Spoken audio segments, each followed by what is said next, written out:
দেখছেন রিপাবলিক বাংলা, বাংলার খবর কি নিয়ে জ্যাক অলিভুল স্টুডিও থেকে আপনাদের সঙ্গে আমি সৃজিতা রয়েছে। বাংলার খবর মানে আপনার খবর, আপনার পাড়ার খবর। কোচবিহার থেকে কাকদ্বীপ, দার্জিলিং থেকে দীঘা, পুরুলিয়া থেকে পেট্রাপোল, আপনার অভিযোগ, আপনার প্রতিবাদ, আপনার কণ্ঠস্বর হয়ে আমি সৃজিতা শুরু করছি আজকের বাংলার খবরকে। দেখুন, জঙ্গি অনুপ্রবেশের মাঝে এবার ফিরল বোমা আতঙ্ক। ফের বোমায় রক্তাক্ত হলো শৈশব। মালদার কালিয়াচকের শেরশাহী লক্ষ্মীপুর এলাকায় খেলতে গিয়ে ফাটল বোমা। বোমা ফেটে গুরুতর আহত হয়েছেন দুজন। কবে রক্তক্ষয় বন্ধ হবে এই বাংলায়?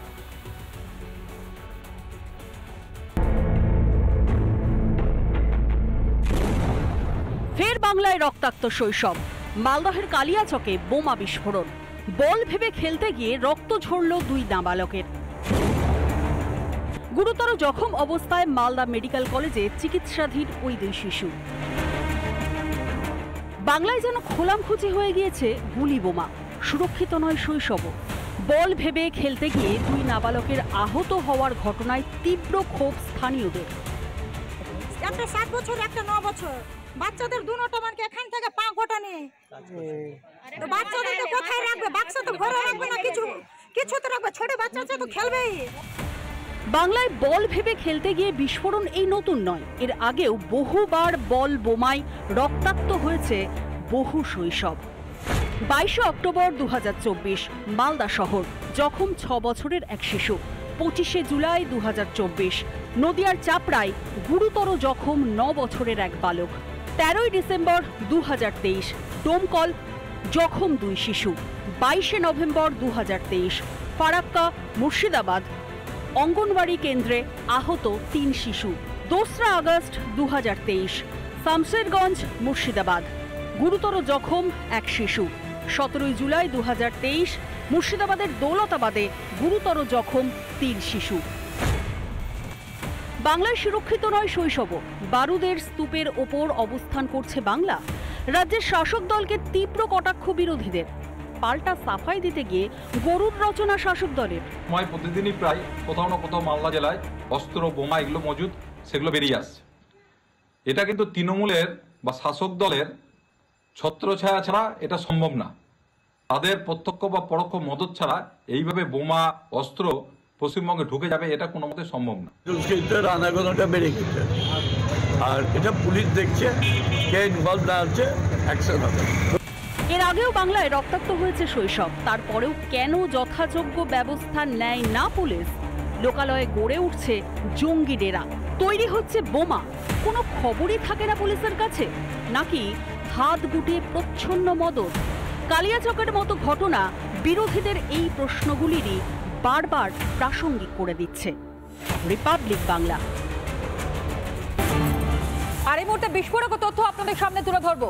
শেখ মুজিবুর রহমানের খুনি এখনো পর্যন্ত তাহলে জীবিত রয়েছে। শেখ মুজিবুর রহমানের খুনি এখনো পর্যন্ত জীবিত। তথ্য মারফত যেমনটা এখনো পর্যন্ত খবর, 50 বছর পর প্রকাশ্যে মুজিবের খুনি শরীফুল হক ডালিম, পরিচিত মেজর ডালিম নামে। সোশ্যাল মিডিয়ায় সাক্ষাৎকার মেজর ডালিমের। বাংলাদেশ সেনার প্রাক্তন কর্তা এই ডালিম। মুজিব হত্যায় ডালিমকে ফাঁসির আদেশ। বর্তমানে পলাতক মেজর ডালিম। আরও একবার আপনাদেরকে জানাই, খুনি মেজর ডালিম এখনো পর্যন্ত বহাল তবিয়াতে রয়েছে। 50 বছর পর প্রকাশ্যে মুজিবের খুনি শরীফুল হক ডালিম, পরিচিত মেজর ডালিম নামে, এবং সোশ্যাল মিডিয়ায় সাক্ষাৎকার মেজর ডালিমের। বাংলাদেশ সেনার প্রাক্তন কর্তা ছিল এই ডালিম, এবং মুজিব হত্যায় ডালিমকে ফাঁসির আদেশ দেওয়া হয়। বর্তমানে পলাতক মেজর ডালিম। 50 বছর পর প্রকাশ্যে মুজিবের খুনি। 50 বছর পর প্রকাশ্যে মুজিবের খুনি আজ অত্যন্ত প্রাসঙ্গিক হয়ে দাঁড়াচ্ছে গোটা বিষয়টা। তার কারণ, একদিকে বাংলাদেশে যে অরাজকতা চলছে, সেই অরাজকতার পাশাপাশি শেখ মুজিবকে যেভাবে রীতিমতন তাকে তার সমস্ত রকমের স্মৃতিকে নিশ্চিহ্ন করে দেওয়ার চেষ্টা চলছে, তারই মধ্যে এই তথ্য সামনে আসছে। রাজাগোপাল চক্রবর্তী, আন্তর্জাতিক সম্পর্ক বিশেষজ্ঞ, তিনি এই মুহূর্তে আমাদের সঙ্গে রয়েছেন। রাজাগোপাল বাবু, আপনার প্রথম প্রতিক্রিয়া। যে খবর আমরা এই মুহূর্তে দেখাচ্ছি, 50 বছর পর প্রকাশ্যে মুজিবের খুনিকে দেখতে পাওয়া যাচ্ছে, যেখানে শরীফুল হক ডালিম, যে পরিচিত মেজর ডালিম নামে, সোশ্যাল মিডিয়ায় সাক্ষাৎকার মেজর ডালিমের। হ্যাঁ, দেখুন, উনি কিন্তু মৃত্যুদণ্ডে দণ্ডিত আসামি। উনি বাংলাদেশের বাইরে ছিলেন বা পাকিস্তানে বোধহয় গেছিলেন কিনা। তারপরে গতকাল তো দেখলাম সোশ্যাল মিডিয়া নানান ইন্টারভিউ বেরিয়েছে উনি হ্যাঁ আমরা জানি যে যখন বঙ্গবন্ধু মুজিবুর রহমানকে হত্যা করা হয় উনি বাংলাদেশ রেডিও থেকে বলেছিলেন যে বঙ্গবন্ধু মুজিবুর রহমান হত্যা করেছেন, হ্যাঁ যা হতে মানে মারা গেছেন, হত্যা করা হয়েছে, তিনি এটা অ্যানাউন্স করেছিলেন। তখন বোধহয় বেতারের দায়িত্ব ওনাকে পাঠানো হয়েছিল।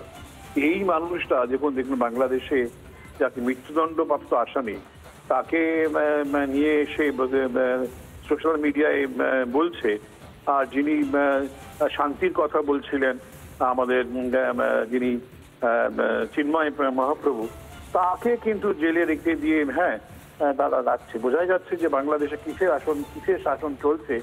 যিনি বঙ্গবন্ধু মুজিবুরের হত্যা ওয়ান অফ দ্য মানে চিফ মানে অ্যাকিউজড, তাকে যাকে মৃত্যুদণ্ড দেওয়া হয়েছিল তাকে বাংলাদেশে দেখা যাচ্ছে সোশ্যাল মিডিয়ায়।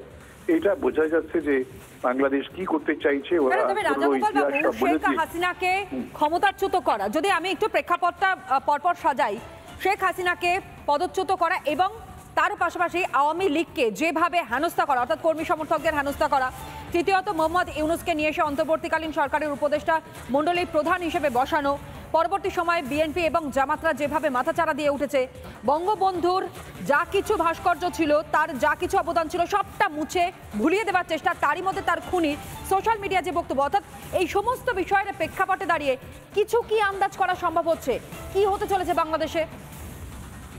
দেখুন বাংলাদেশ ওরা এই মুহূর্তে চাইছে সম্পূর্ণ ভারত বিদ্বেষ, এবং ওরা মনে করছে যে বাংলাদেশের যিনি সৃষ্টি করেছেন সেই বঙ্গবন্ধু এবং তার পরিবার থেকে বাংলাদেশের পুরোপুরি মুচ্ছিন্ন করে দেওয়া।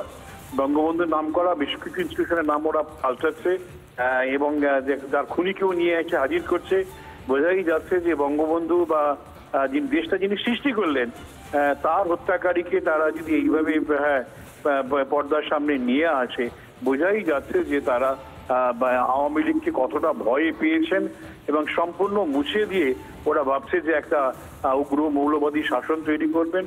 এখন বাংলাদেশের মানুষ এটা কতটা গ্রহণ করে সেটা আমাদের দেখার ব্যাপার আছে। কিন্তু সরিয়ে দেবার পরে গিয়ে তার খুনির এই রকম ভাবে সামনে আসা, এই দুটোর মধ্যে কি কোনো কিছু কানেক্ট করা সম্ভব হচ্ছে না? যে কিছু তো একটা পরিকল্পনা ছিল যে কারণের জন্য এতদিন গা ঢাকা দিয়েছিল এই ব্যক্তি। হ্যাঁ দেখুন এরা প্রায় বয়স 80 বছরের উপর বয়স হবে। হ্যাঁ এখন উনি শেখ হাসিনা যখন চলে গেছেন তখন এরা যোগাযোগ করে উনি কোথায় ছিলেন কেউ তো জানে না, সুতরাং এরা সব থেকে কবর থেকে উঠে আসছে বলেই মনে হচ্ছে। তো এদের কি করার ক্ষমতা আছে আমি জানি না, তবে এটাই হচ্ছে সিম্বল যে যারা মুজিবকে হত্যা করেছে তাদেরকে আমরা পুরস্কার দিচ্ছি, গ্রহণ করছি। অর্থাৎ এইভাবে তারা বাংলাদেশে একটা আওয়ামী লীগ বিরোধী, শেখ হাসিনা বিরোধী, মুজিবর বিরোধী একটা জিগির তারা সারা বাংলাদেশ জুড়ে তুলতে চাইছে এবং সেই সঙ্গে ভারত বিদ্বেষ, এইভাবে নতুন একটা বাংলাদেশে জন্ম দিতে চাইছে। বেশ ধন্যবাদ জানাই রাজাগোপাল ধর চক্রবর্তী, তিনি এই মুহূর্তে ছিলেন আমাদের সঙ্গে টেলিফোন লাইনে, আন্তর্জাতিক সম্পর্ক বিশেষজ্ঞ। আর যে নানা ধরনের কন্টেন্ট দেখার জন্য লাইক করুন, শেয়ার করুন আমাদের ফেসবুক পেজ, সাবস্ক্রাইব করুন আমাদের ইউটিউব চ্যানেল, পাশাপাশি অন্যান্য ব্রেকিং নিউজের জন্য অবশ্যই চোখ রাখুন রিপাবলিক বাংলায়।